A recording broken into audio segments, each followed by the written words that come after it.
नमस्कार. आज या ठिकाणी माहिती अधिकाराची रांगोळी काढायची आहे.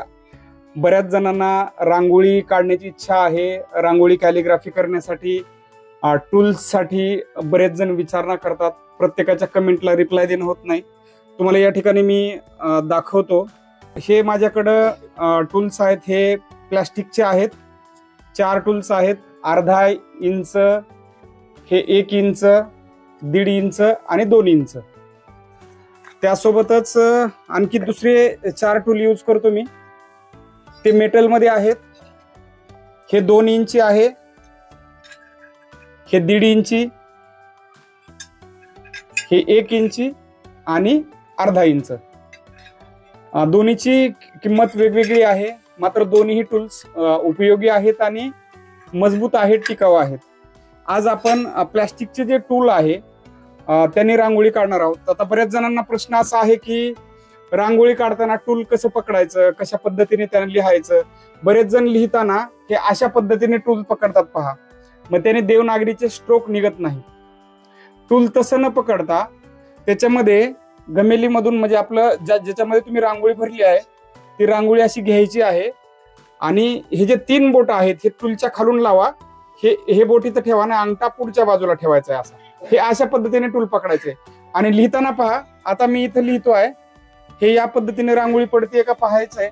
आणि पहा आता आपण या ठिकाणी लिहूयात, माहिती अधिकार दिन.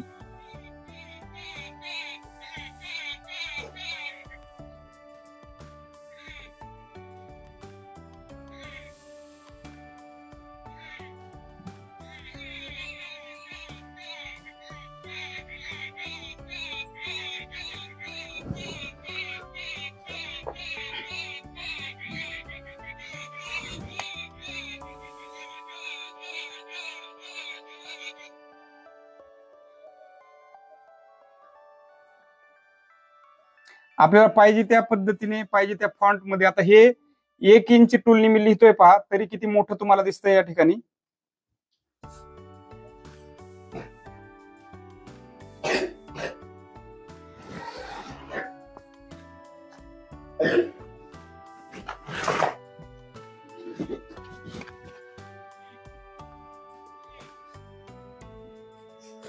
माहिती अधिकार.